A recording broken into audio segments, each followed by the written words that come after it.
Bismillahirrahmanirrahim. Assalamualaikum warahmatullahi wabarakatuh. Innal hamdalillah nahmaduhu wa nasta'inuhu wa nastahdi wa natubu ilaihi wa na'udzu billahi min syururi anfusina wa min sayyiati a'malina. Man yahdihillahu fala mudilla lahu wa may yudlilhu fala hadiyalah. Asyhadu an la ilaha illallah wahdahu la syarika lah wa asyhadu anna Muhammadan abduhu wa rasuluh. Ya ayyuhalladzina amanu taqullaha haqqa tuqatih wa la tamutunna illa wa antum muslimun. Allahumma subhanaka la ilma lana illa ma 'allamtana innaka antal alimul hakim. Wa tub 'alaina innaka antat tawwabur rahim. Allahumma 'allimna ma yanfa'una wanfa'na bima 'allamtana wa faqihna fid-din wa 'allimna ta'wil waftah lana futuhal arifin. Warzuqnal ikhlas fil ilmi wal amal ya rabbal alamin. Ma'asyiral muslimin jamaah rahimani wa rahimakumullah. Kembali kita bersyukur pada Allah Subhanahu wa taala karena pada kesempatan malam hari ini Allah Subhanahu wa taala masih memberikan kita kenikmatan bermajelis, berkumpul, bermuajahah dalam rangka tafaqquh fiddin, mempelajari agama Allah Subhanahu wa taala, dalam rangka kita mempelajari tata cara beribadah kepada Allah Subhanahu wa taala. Dan pada malam hari ini kita masih melanjutkan kajian kita membahas kitab Fathul Qarib, syarah dari matan Takrib yang ditulis oleh Al-Imam Asy-Syaikh Muhammad bin Qasim Al-Ghazi Asy-Syafi'i rahimallahu taala, sebuah matan fikih dalam mazhab Imam Syafi'i. Dan pada pertemuan yang sebelumnya kita sudah menyelesaikan pembahasan tentang sholat Jumat. Dan insyaallah pada malam hari ini kita memasuki pembahasan yang baru yang ditulis oleh musannif rahimahullah ta'ala. Setelah pembahasan sholat Jumat, beliau menulis pembahasan sholat Aid.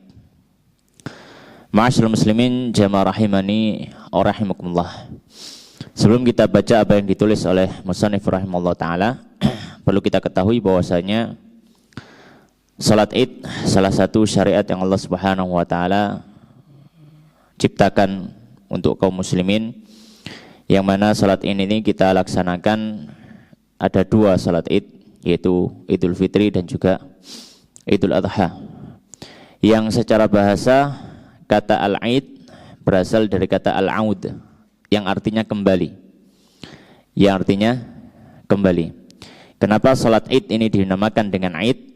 Karena salat ini akan senantiasa kita lakukan kembali dan terus terulang di setiap tahunnya. Makanya dinamakan dengan salatul Id. Ya. Ada juga yang mengatakan bahwasanya Id berasal dari kata adah, kebiasaan. Karena orang-orang ya sejak zaman dahulu ini sudah terbiasa melakukan salat Id, dan bahkan orang yang tidak sholat 5 waktu pun biasanya hadir sholat Id. Ya. Ma'asyiral muslimin jamaah rahimani wa rahimakumullah. Maka dalam kitab Fathul Qarib ini, ketika beliau membahas sholat Id, beliau nanti akan memetakan dengan beberapa bahasan. Di antaranya beliau mulai dengan pembahasan hukumnya. Apa hukumnya sholat Id? Ya. Kemudian juga tentang orang-orang yang hadir pada salat Id tersebut dan pembahasan-pembahasan yang lainnya. Baik, kita mulai membaca apa yang disampaikan oleh musannif rahimahullah ta'ala. Bismillahirrahmanirrahim. Qala al-musannifu rahimahullah ta'ala wa nafa'ana bi ilmi fi dunya wal akhirah wa dakhalahu fasya jannatihi wa taghammadahu bi rahmatihi Allahumma amin. Faslun, pasal yang baru. Beliau mengatakan wa salatul aidaini ay al-fitri wal adha wal adha sunnatun muakkadatun wa tushra'u jama'atan wa limunfaridin wa musafirin wa hurrin wa 'abdin wa khuntha wa imra'atin la jamilatin wa la dhati hay'atin. Amma al-ajuzu fatahdhurul 'ida fi thiyabi baitiha bila tibin. Baik, ma'asyiral muslimin jamaah rahimani wa rahimakumullah. Di sini beliau akan membahas dengan beberapa pembahasan. Pembahasan yang pertama tentang masalah salat Id ini, beliau akan bahas tentang hukumnya. Apa hukum melaksanakan salat Id dari sudut pandang fikih? Maka di sini beliau mengatakan wa salatul idaini, dan salat dua Id, berarti ini mencakup Idul Fitri ataupun Idul Adha. Ya, mencakup Idul Fitri dan juga Idul Adha. Makanya di sini dijelaskan al-fitri wal adha, yaitu Idul Fitri dan Idul Adha. Sunnatun muakkadatun adalah sunnah muakkadah.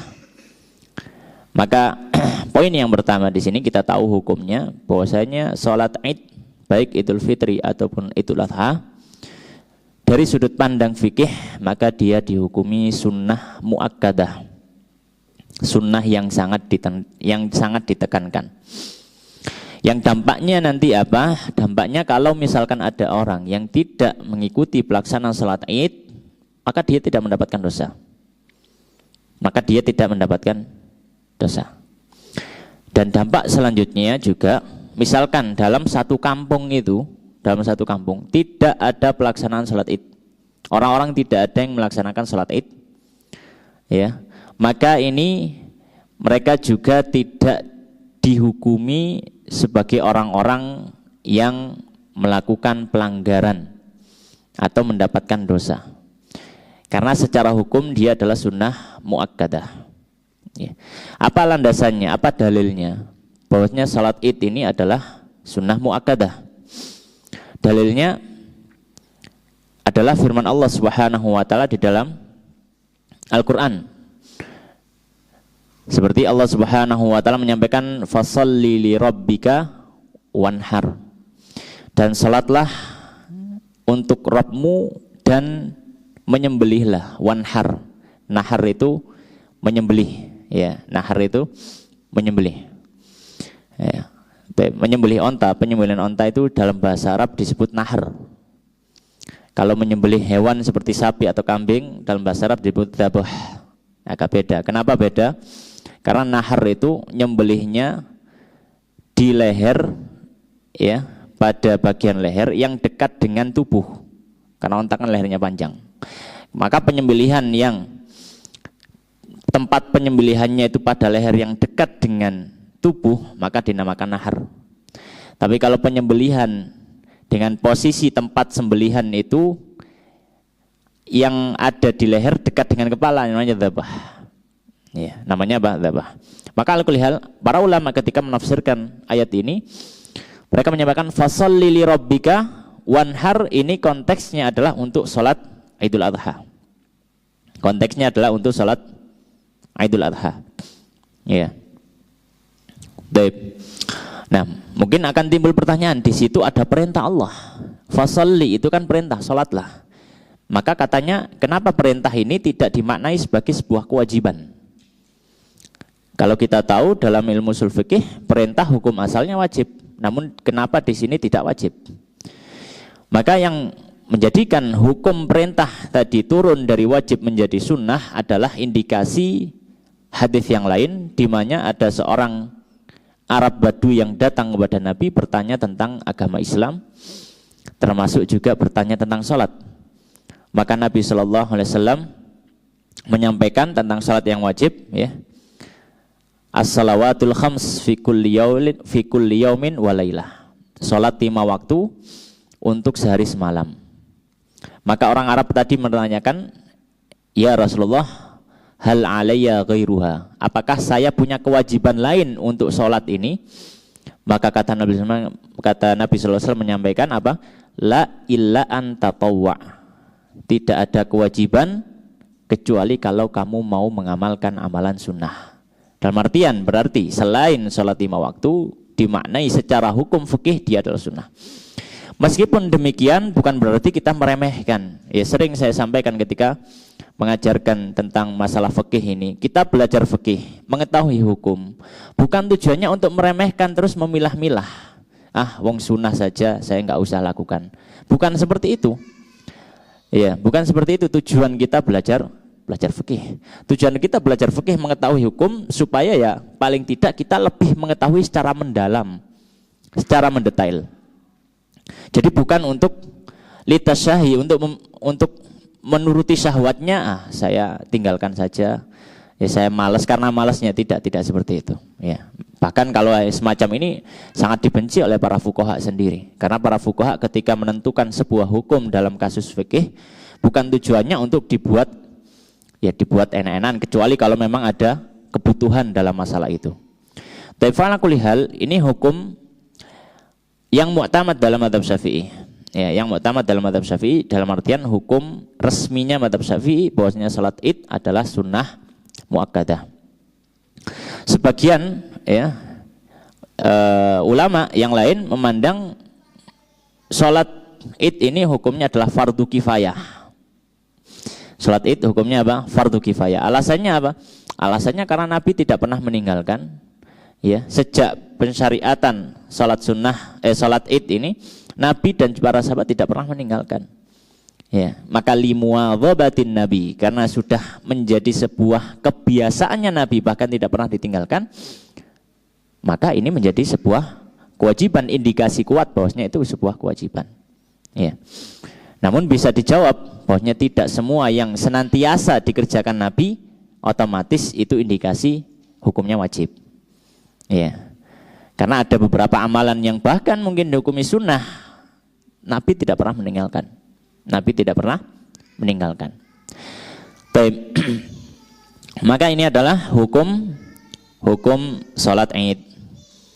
Kemudian pembahasan yang kedua membahas tentang siapakah yang berhak hadir dalam pelaksanaan salat Id berjamaah ini. Maka beliau mengatakan qala wa tusra'u jama'atan, dan disyariatkan salat Id ini secara berjamaah, wali munfaridin, dan juga berlaku untuk orang yang sendiri, wa musafirin, berlaku juga untuk yang safar, wa hurrin, orang merdeka, wa amdin, dan budak, wa khuntha, dan khuntha ini orang yang memiliki kelamin ganda, dia memiliki kelamin laki-laki dan kelamin perempuan, dia juga hadir, wa mra'atin, dan perempuan. Ya.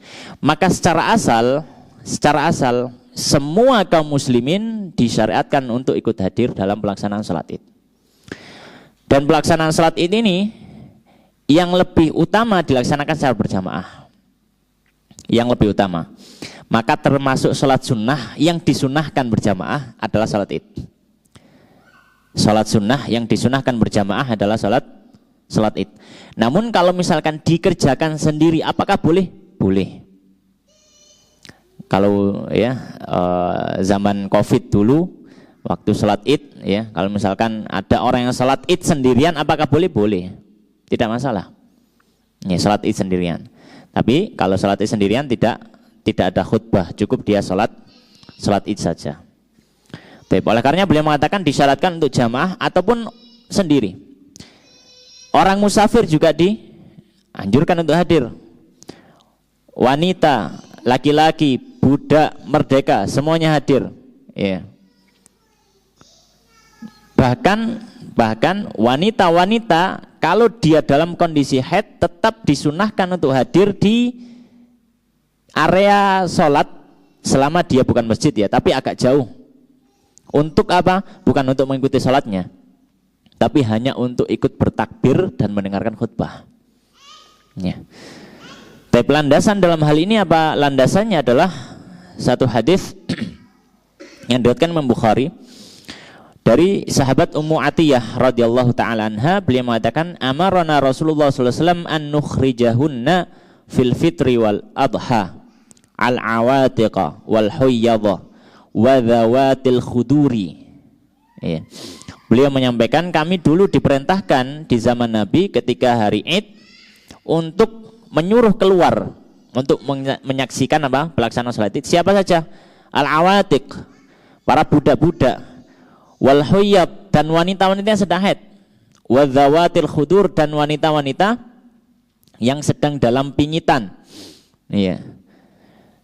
Fa ammal huyyab, adapun wanita-wanita haid, fa ya'tazilnas shalah, maka mereka menjauhi salat. Maksudnya ya tidak ikut salat, jelas. Wa yashhadnal khair, tapi mereka menghadiri kebaikan. Apa kebaikan? Yaitu pelaksanaan ibadah dan zikir serta khutbah. Wa da'watal muslimin, dan ikut bersama dengan doanya kaum muslimin. Maka secara asal salat ini memang sebuah momen kebahagiaan untuk semua kaum muslimin. Baik. Maka secara asal, hukum asalnya semua kaum muslimin dianjurkan untuk hadir pada waktu salat Id. Ya. Baik, namun para fuqaha menyampaikan, namun ada yang dianjurkan untuk tidak ikut hadir. Ada yang dianjurkan untuk tidak ikut hadir. Maka beliau mengatakan di sini, la jamilatin wala dzati hay'ah. Dan kesunahan, keanjuran untuk hadir ini tidak berlaku untuk wanita yang cantik dan mempesona. Iya, para ulama mengatakan kalau dia wanita cantik dan dia tidak menutup wajahnya, maka dianjurkan tidak ikut salat Id. Mazhab Syafi'i mazhab yang cukup ketat sebenarnya dalam aturan apa? Menjaga kaum muslimah. Ya. Bahkan sebagian kalau di kitab-kitab, misalkan kita lihat syarahnya Syekh Bajuri dan lainnya, mereka mengatakan dimakruhkan untuk hadir. Ya. Dimakruhkan untuk apa? Hadir.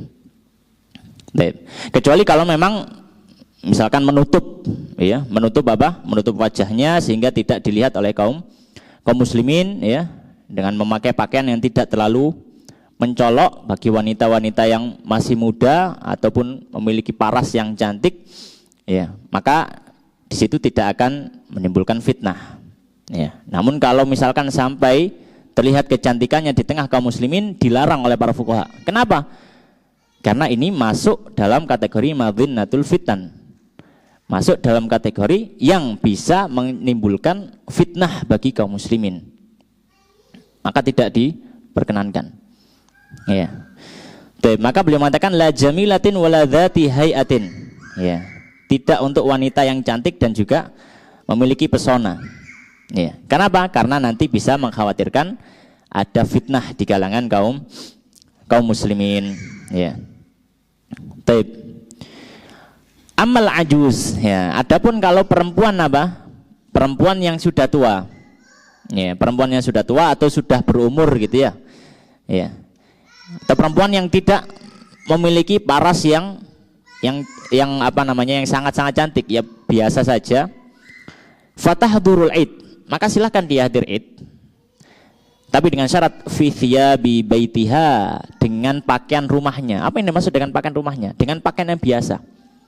Tidak terlalu mencolok. Dengan pakaian-pakaian yang berwarna sangat-sangat mencolok. Ya. Misalkan apa? Ya, pakaian warna merah tapi yang menyala. Pakaian-pakaian yang dengan warna menyala. Hendaknya tidak memakai pakaian seperti itu. Ya, kalau mau pakai hitam ya bagus, atau pakaian-pakaian gelap. Kalau mau pakai putih juga itu tidak masalah, karena jamaah kaum muslimin juga biasanya pakai mukena putih-putih, nggak masalah. Jadi tidak terlalu apa? Tidak terlalu mencolok dibandingkan dengan jamaah muslimah yang lainnya. Ini maksudnya dengan thiyab baitiha. Ya. Bila tibin, dengan tanpa memakai wewangian. Nah, ini diantara apa? Syaratnya wanita keluar dari rumahnya hendaknya tidak memakai wewangian yang wanginya ini sampai meninggalkan jejak. Kalau misalkan wangiannya hanya untuk apa? Menghilangkan bau badannya, misalkan pakai pakai penghilang bau badan yang ada di ketiak, ya, maka tidak masalah. Kalau hanya sekedar untuk menghilangkan bau badan yang ada di tubuh. Tapi kalau wangian yang memang dia wangian parfum, ya, maka ini terlarang. Ya, ketika keluar dari rumahnya. Baik. Maka ini pembahasan yang kedua, yaitu siapa saja orang yang berhak hadir untuk salat Id. Maka secara umum, ya, kaum muslimin dianjurkan untuk hadir, kecuali tadi wanita yang dia memiliki apa? Dia memiliki pesona dan daya tarik sehingga membuat fitnah kaum muslimin, sebaiknya di rumah. Kalau mau hadir sebaiknya ditutup. Ya, baik. Kemudian pembahasan berikutnya beliau membahas tentang waktunya. Waktu pelaksanaan salat Id. Beliau mengatakan qala al-musannifu rahimallahu taala wa waktu salatil Id. Dan waktu salat Id kapan itu? Ma baina tulu'i syamsi, antara terbitnya matahari, wa zawaliha, hingga waktu zawal. Waktu zawal itu waktu zuhur. Maka ini waktu salat Id. Maka masuknya waktu salat Id dimulai sejak terbitnya matahari. Dimulai sejak terbitnya matahari. Jadi matahari terbit ini sudah boleh untuk salat Id. Ya. Ustaz, itu kan waktu terlarang sampai matahari terbit setinggi tombak. Ya, kita katakan itu terlarang. Kita sudah pernah bahas masalah ini. Untuk salat-salat yang tidak memiliki sebab, ya, sebab tertentu. Kalau ini memiliki sebab tertentu, yaitu apa? Yaitu Id. Maka ya diperbolehkan, ya, maka diperbolehkan. Baik. Dan kapan akhir waktunya? Ya, akhir waktunya adalah sampai waktu zuhur. Sampai waktu zuhur. Baik. Nah, apa yang menjadi landasan para ulama memberikan batasan waktu semacam ini? Para ulama mengatakan, ya, waktunya dimulai sejak terbitnya matahari karena dalam hadis-hadis yang ada, salat Id ini senantiasa disambungkan dengan istilah yaum. Istilah yaum dalam bahasa Arab itu maknanya adalah siang hari. Ya, siang hari. Jadi kalau mungkin dalam dalam hitungan waktu bahasa Inggris, ya, kan ada AM, ada PM, kan gitu ya. Nah, yaum itu AM. Ya, yaum itu AM. Ya. Lail itu PM, gampangannya kurang lebih semacam itu. Nah, dalam urf syar'i, kata yaum ini biasanya dimulai sejak terbitnya fajar shadiq.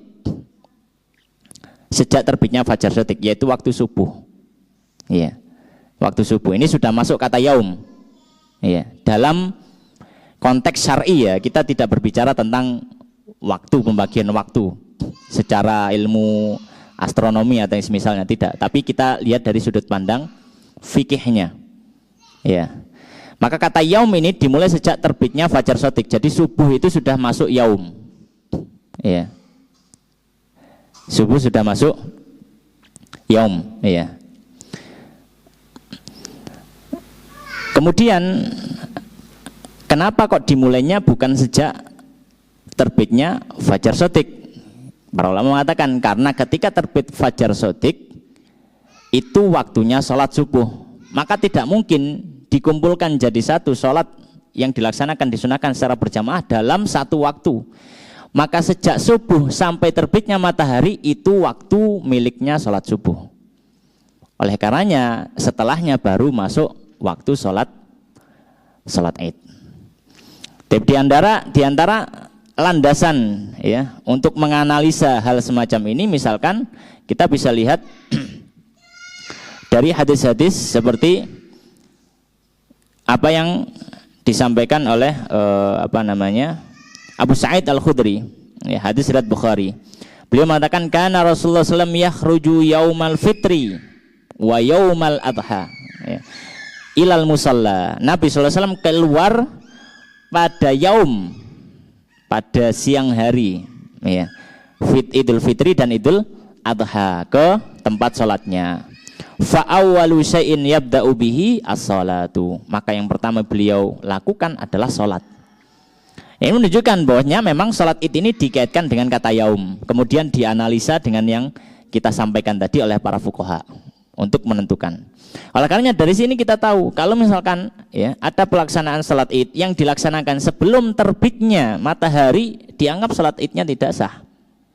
Tidak dianggap sholat Id.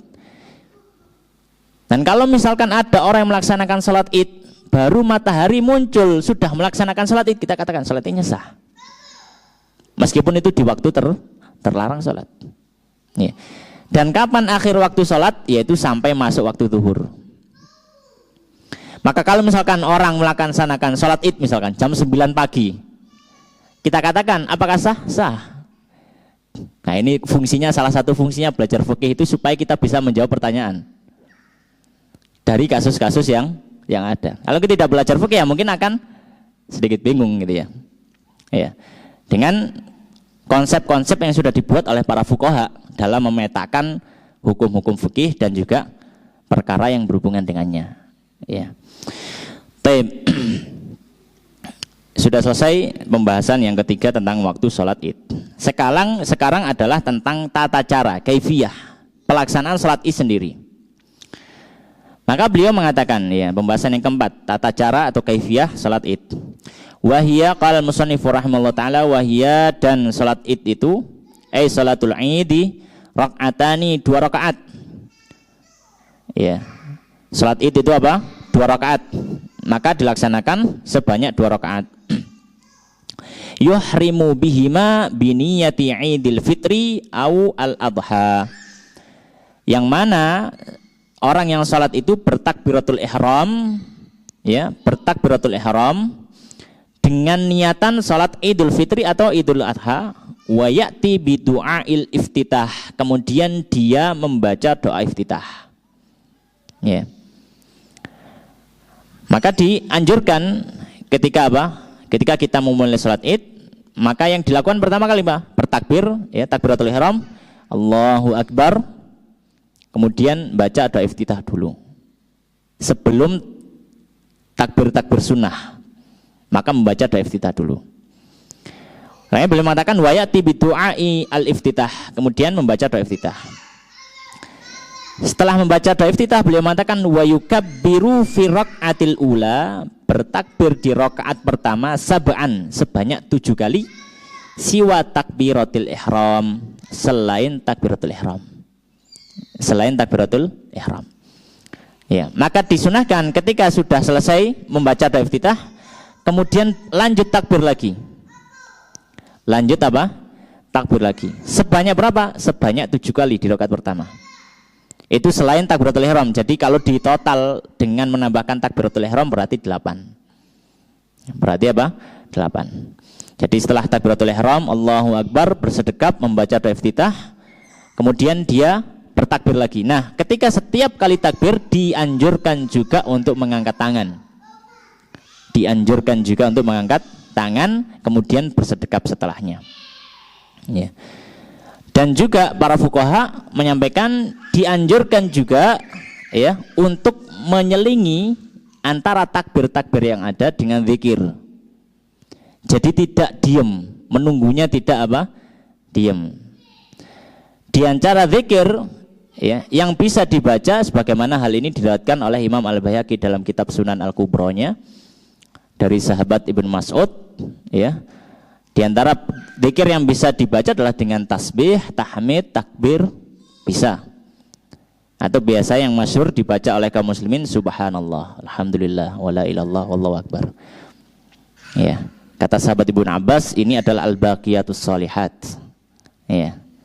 Ini adalah doa-doa yang senantiasa abadi, doa-doa yang bagus dan senantiasa abadi. Karena apa? Dampaknya akan kita dapatkan sampai di akhirat. Karena mencakup apa? Semua hal yang bagus, tasbih, tahmid, takbir, ya, kemudian tahlil, ya, memuji Allah Subhanahu wa taala. Kalau misalkan dengan misalkan cuma tasbih saja, ya, subhanallah bihamdi, misalkan gitu saja boleh, silakan. Ya, atau membaca zikir yang lain. Yang penting tidak apa? Tidak diam. Ya, ini yang disunahkan, membaca zikir yang lain, ya. Atau bahkan mungkin bersolawat juga boleh. Bersolawat. Tapi ketika kita membaca literatur fikih yang ada, memang para ulama lebih menganjurkan untuk membaca tadi al-baqiyatus shalihat, yaitu apa? Subhanallah, alhamdulillah, wala ilaha illallah, wallahu akbar. Ya, taib. Jadi bertakbir sebanyak 7 kali, siwa takbiratul ihram, selain takbiratul ihram. Ya. Tsumma yata'awwadz. Kemudian apa? Kemudian berta'awudz. Setelah selesai takbir 7 kali, kemudian membaca ta'awudz. Wa yaqra'ul Fatihah, kemudian membaca surat Al-Fatihah. Ya, seperti kita sudah memahaminya. Kemudian setelah membaca surat Al-Fatihah, membaca surat pendek di rakaat pertama ya. Baca surat pendek. Apa surat pendek yang bisa dibaca? Ya. Ada pilihan ya. Hukum asalnya boleh surat pendek apapun. Namun kalau mau yang afdal, maka beliau mengatakan tsumma yaqra' ba'daha surat Qaf. Kemudian membaca surat Qaf. Qaf agak panjang ya. Ini yang lebih utama, membaca surat Qaf di rakaat pertama. Ya. Kemudian nanti kalau membaca surat Qaf di rakaat pertama, maka rakaat kedua disunahkan membaca surat Al-Qamar. Iqtarabatis sa'atu wa syaqal qamar. Bisa juga pilihan yang lain, apa? Membaca surat Al-A'la di rakaat pertama. Ya, ini pilihan yang kedua kalau misalkan khawatir jamaahnya merasa tidak nyaman karena terlalu lama, karena tidak biasa ya. Maka bisa memilih Sabihis Rabbikal A'la, surat Al-A'la. Kemudian kalau surat Al-A'la di rakaat pertama, maka rakaat kedua surat Al-Ghasyiyah. Tapi yang afdal membaca surat Qaf. Karena ada satu riwayat dari seorang sahabiyat atau sahabat Nabi yang beliau mengatakan, aku menghafal surat Qaf ya dengan mendengarkan Nabi SAW ketika membacanya di salat Id. Ya, ketika membacanya di salat Id. Baik. Jahron, kemudian beliau mengatakan jahron, dan ini dibaca dengan keras. Dibaca dengan keras. Ya. Kenapa dibaca dengan keras? Karena ini termasuk sholat yang siang hari. Ya, sholat yang siang hari. Nah, sholat siang hari itu hukum asalnya adalah pelan. Hukum asalnya adalah pelan. Namun riwayat-riwayat yang ada menunjukkan bahwasanya Nabi ketika sholat Id membacanya dengan keras. Karena sebagian sahabat menyaksikan, mengetahui apa yang dibaca Nabi. Itu menunjukkan keras bacaannya. Baik. Ini sudah selesai rakaat yang pertama. Setelah membaca surat Qaf, kemudian ruku, ya, i'tidal, kemudian sujud dan seterusnya. Kemudian bangkit ke rakaat kedua. Beliau mengatakan wa yukabbiru fi raq'ati tsaniyati. Kemudian bertakbir di rakaat kedua khamsan, sebanyak 5 kali takbir, takbir sunnah ya. Siwa takbiratil qiyam, ya. Selain takbir ketika dia bangkit. Maka kalau di total takbir rakaat kedua plus takbir ketika bangkit ada 6. Ya, ada 6. Tsumma yata'awwadzu, kemudian membaca ta'awudz, tsumma yaqra'ul Fatihah, kemudian membaca Al-Fatihah seperti rakaat sebelumnya. Wa surah iqtarabat, ya, dan membaca surat Al-Qamar jahran dengan suara yang keras. Baik. Maka ini adalah tata cara pelaksanaan salat Id. Apa alasannya? Apa dalilnya? Landasannya? Ada beberapa riwayat, diantaranya yang pertama hadis yang diriwayatkan oleh Imam Ahmad, Imam Nasai dan selainnya dari sahabat Umar bin Khattab radhiyallahu ta'ala anhu, beliau mengatakan salatul fitri rak'atan. Salat Idul Fitri itu 2 rakaat. Wa salatul adha rak'atan, dan salat Idul Adha juga 2 rakaat ala lisani Muhammadin, langsung disampaikan dari lisannya Nabi Muhammad sallallahu alaihi wasallam. Hadis yang lain ya, hadis yang diriwayatkan Imam Tirmidzi dan Imam Tirmidzi mengatakan hadisnya hasan dari sahabat Amr ibn Auf Al-Muzani radhiyallahu ta'ala anhu, beliau mengatakan apa? Kabbaran Nabi sallallahu alaihi wasallam fil idaini fil ula sab'an qabla al-qiraah wa fil akhirati khamsan qabla al-qiraah. Beliau mengatakan Nabi sallallahu alaihi wasallam bertakbir di 2 salat Id di rakaat pertama sebanyak 7 kali sebelum beliau membaca Al-Fatihah, dan di rakaat terakhir, rakaat kedua berarti, sebanyak 5 kali sebelum membaca Al-Fatihah. Maka ini dalil tentang masalah tata cara salat Id. Ya. Kemudian sudah selesai tata cara salat Id. Maka pembahasan berikutnya sekarang, yaitu tentang khutbah Id. Atau sebelum masuk pembahasan sebelumnya, mungkin ada beberapa atau ada sesuatu yang mungkin kadang terjadi. Ketika orang itu datang salat Id, namun dia dalam kondisi masbuk. Dia dalam kondisi masbuk. Sehingga dia tidak ikut beberapa takbir bersama imam. Misalkan imamnya di rakaat pertama itu sudah takbir sebanyak 5 kali. Dia baru masuk sholat. Iya. Maka pertanyaannya, apakah dia nanti nambahi takbirnya sendiri atau tidak perlu? Maka para fuqaha menjawab, ketika orang itu masbuk semacam itu, ketinggalan beberapa takbir bersama imamnya, kemudian imamnya selesai, dia tidak perlu menambahi takbirnya sendiri. Dia tidak perlu menambahi takbirnya sendiri. Mengapa? Karena kita sudah tahu hukumnya. Apa hukumnya takbir beberapa kali tadi? Hukumnya adalah sunnah. Ya, hukumnya adalah sunnah, yang di sini konteksnya adalah sunnah hayat. Sudah pernah kita bahas dalam masalah sujud sahwi. Maka sunnah hayat ini karakteristiknya adalah ketika dia ditinggalkan dan sudah melewati batas waktunya, tidak perlu diulangi atau dikejar. Tidak perlu diulangi atau dikejar. Ini kalau dia sunnah hayat dalam sholat. Maka ketika kita tahu orang ini sudah ketinggalan takbir bersama imam beberapa takbir, ketika imam sudah selesai maka sudah habis waktunya, maka dia tidak perlu mengejar. Ya, maka dia tidak perlu mengejar. Jadi langsung saja takbir dapatnya berapa bersama imam, ya sudah itu yang dia kerjakan. Sisanya ya sudah terlewat waktunya, tidak perlu dikejar. Kita tinggal apa? Membaca Al-Fatihah saja. Ya, baik. Kemudian di sini ya pembahasan berikutnya tentang khutbah. Ya, khutbah.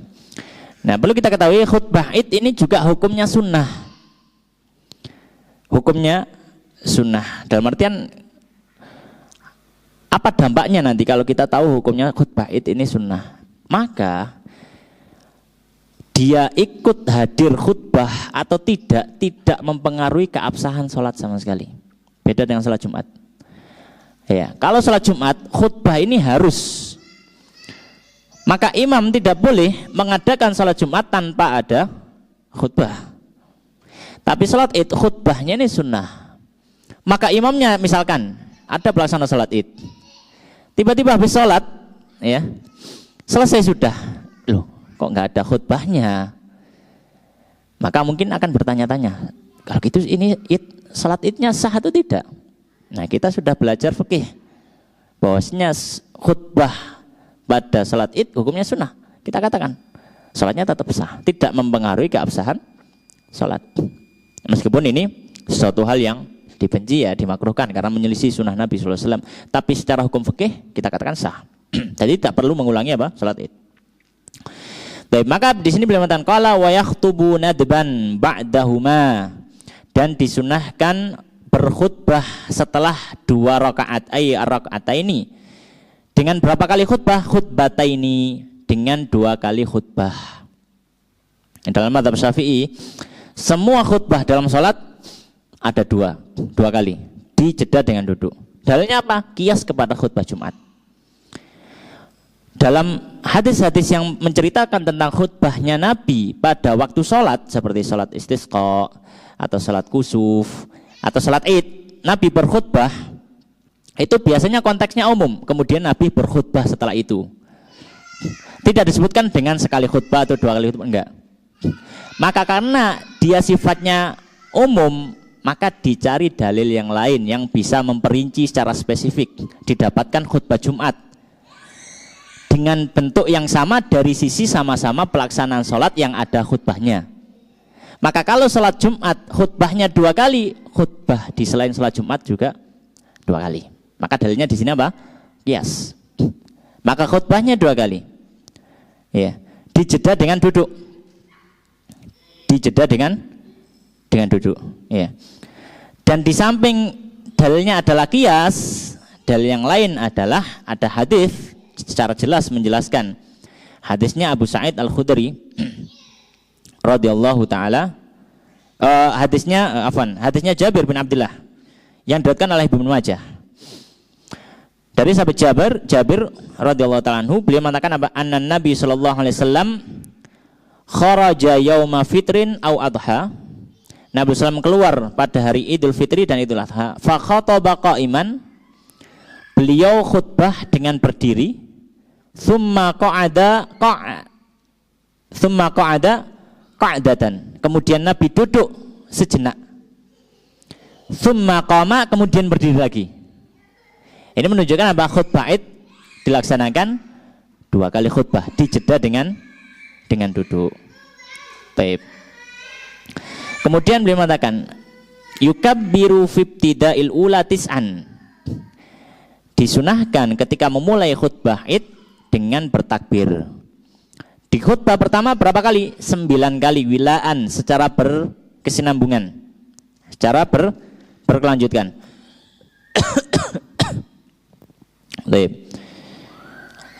Wa yukabbiru fibtida'i tsaniyah sab'an wilaan, dan di khutbah kedua disunahkan bertakbir sebanyak 7 kali, dan itu berkelanjutan.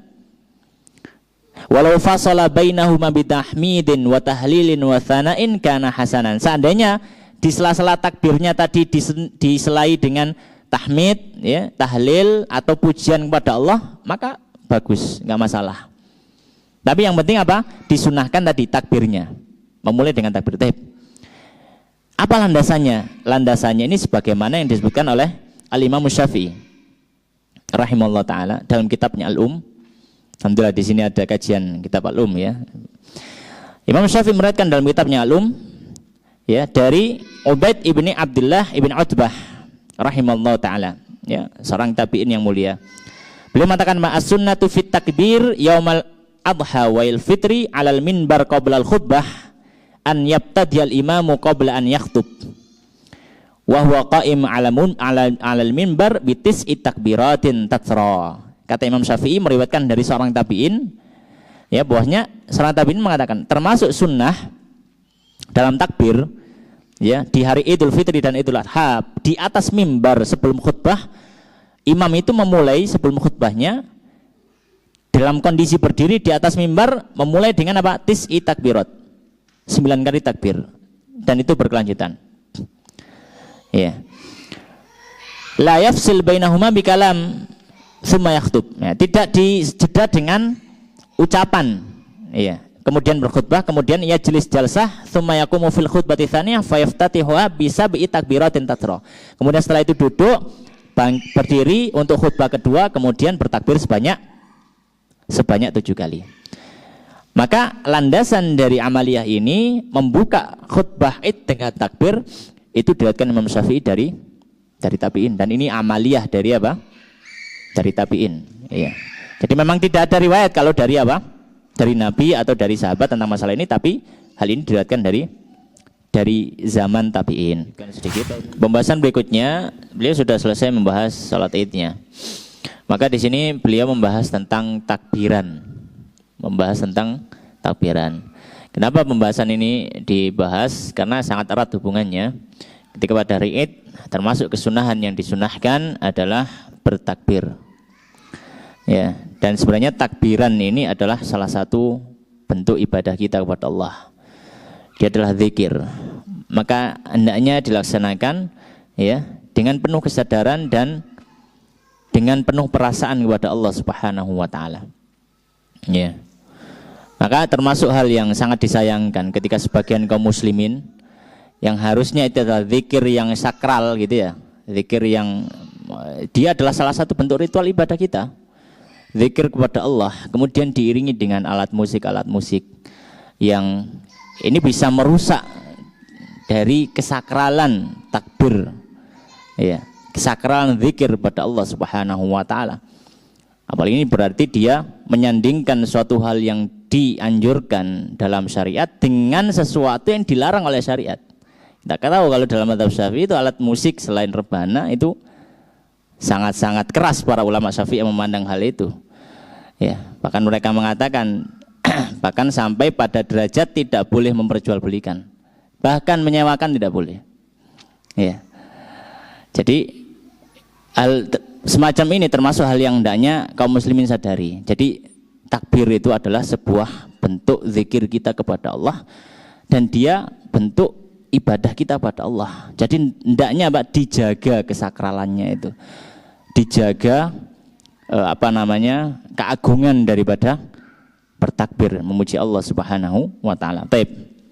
Maka takbiran ini sebelum kita baca matanya, secara umum kita sudah mengetahuinya. Secara umum terbagi menjadi dua. Ada yang namanya takbir mursal, ya, atau biasa kadang disebut dengan takbir mutlak, gitu ya.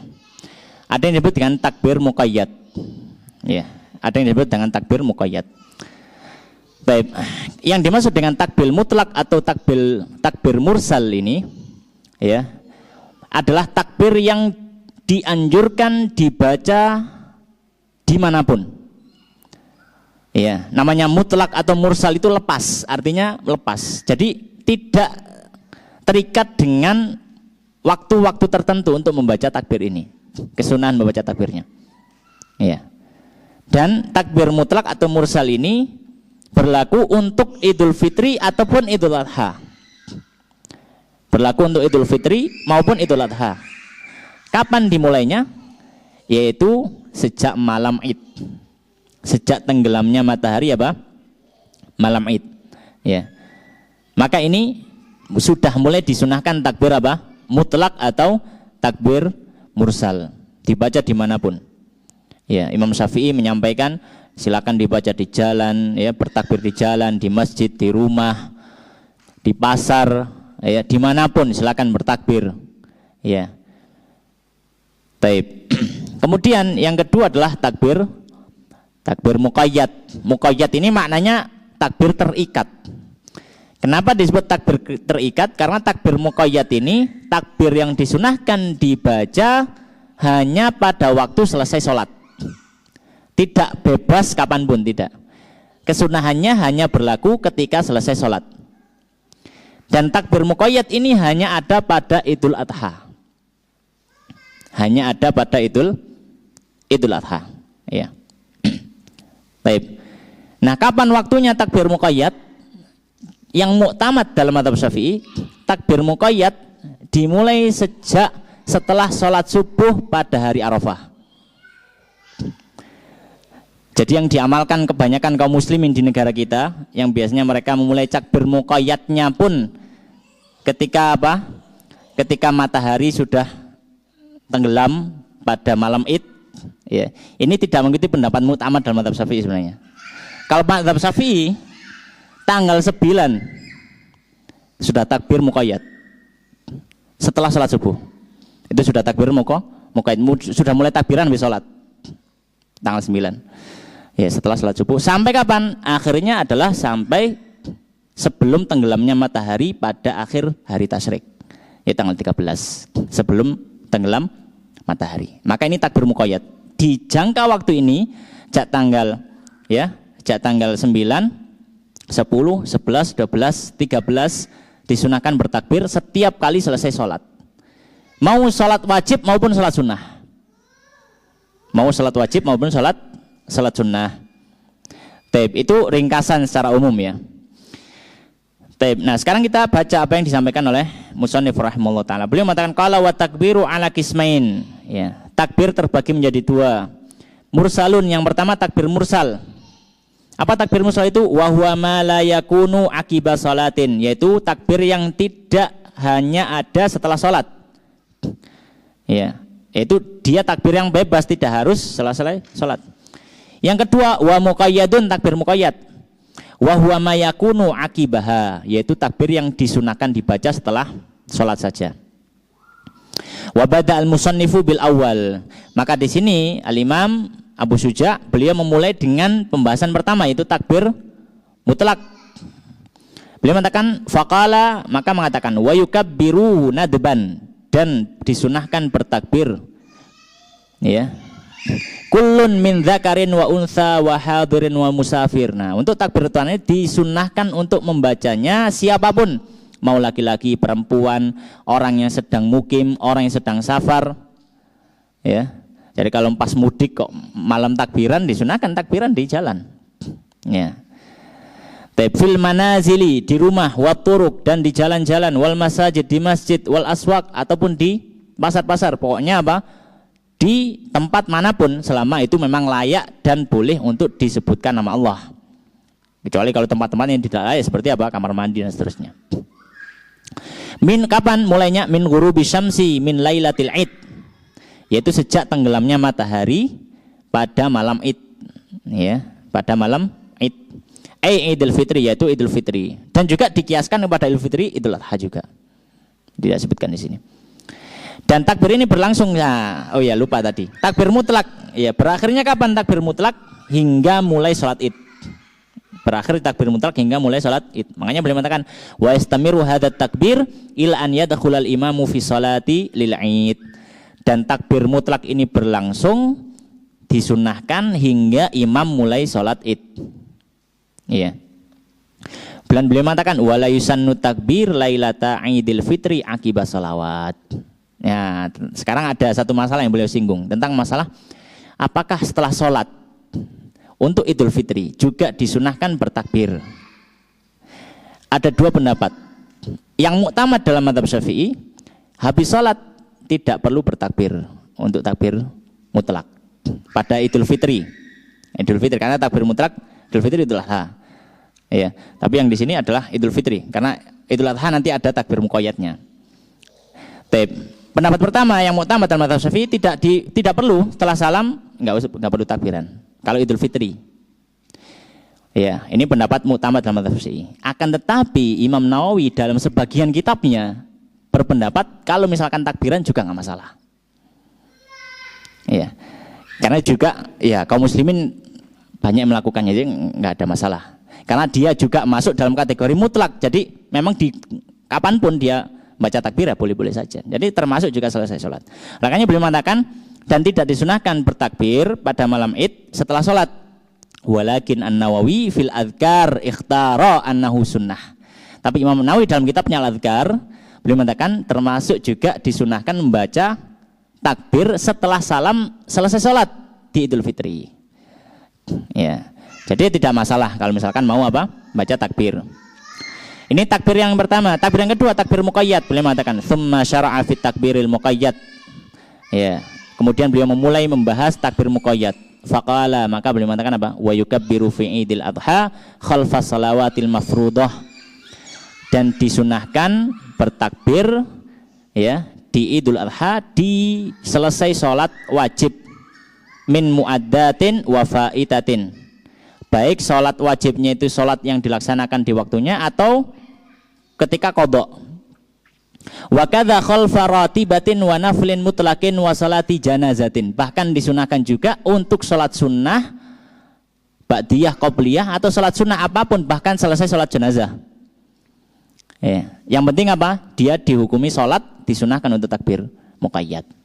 Dan ini berlaku untuk Idul Adha saja, takbir muqayyad. Sesuai pendapat muktamad dalam mazhab Syafi'i.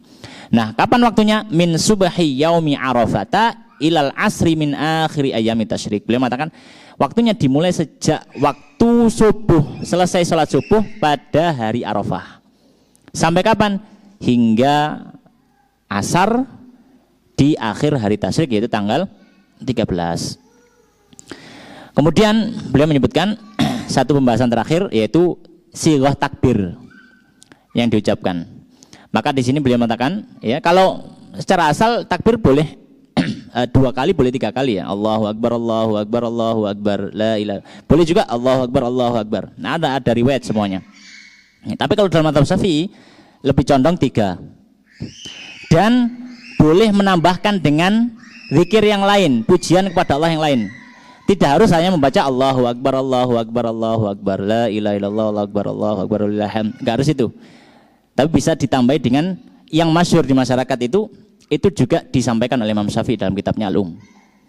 Oleh karena di sini beliau mengatakan wasiqatut takbir, ucapan takbir yang bisa dibaca apa? Di antara yang bisa dibaca Allahu Akbar, Allahu Akbar, Allahu Akbar, la ilaha illallah, wallahu akbar, Allahu Akbar walillahil hamd, Allahu Akbar kabira, walhamdulillahi katsira, wa subhanallahi bukratan wa asila, la ilaha illallah wahdah, sadaqa wa'dah, wa nasara 'abdah, wa a'azza jundahu wa hazamal ahzaba wahdah. Ini sighah takbir yang bisa dibaca. Dan ini secara jelas disampaikan oleh Imam Syafi'i dalam kitabnya Alum, ya bisa dibuka nanti di kitab Alum, dan beliau mengatakan ya kalau misalkan menambahkan dengan zikir takbir yang lain maka fakana hasanan, kata Imam Syafi'i, maka itu bagus karena memperbanyak apa? Zikir. Karena intinya adalah bertakbir. Selama itu adalah lafaz-lafaz yang ada unsur takbirnya, pengagungan kepada Allah masuk. Karena Allah Subhanahu wa taala menyampaikan juga secara umum, tidak harus dengan lafaz tertentu. Yang penting ada takbir, walitukmilul iddata walitukabbirullaha ala ma hadakum, ya. Dan hendaknya kalian sempurnakan hitungan bulan dan hendaknya kalian bertakbir mengagungkan Allah. Maka apapun zikirnya selama ada unsur mengagungkan Allah tidak masalah untuk dibaca waktu takbir. Namun yang diajarkan ya oleh para ulama adalah takbir dengan menyelipkan kata-kata semacam itu. Tapi kalau misalkan dia hanya nggak usah menambahi, misalkan Allahu Akbar, Allahu Akbar, Allahu Akbar, la ilaha illallah dan seterusnya, itu saja, nggak perlu ditambahi juga nggak masalah. Jadi ini tidak menjadi sebuah sebab sebuah hal yang sesat atau tidak, ya tidak. Ini hanya khilaf fikih yang sangat biasa lumrah terjadi di karangan para fuqaha. Tapi demikian ma'asyiral muslimin jamaah rahimani wa rahimakumullah yang bisa kita bahas pada kesempatan malam hari ini. Semoga yang sedikit ini memberikan manfaat. Aku qouli hadza wa astaghfirullah li wa lakum. Kita tutup dengan doa kafaratul majelis. Subhanakallahumma bihamdika asyhadu an la ilaha illa anta astaghfiruka wa atubu ilaik. Wa akhiru da'wana alhamdulillahirabbil alamin. Wassalamualaikum warahmatullahi wabarakatuh.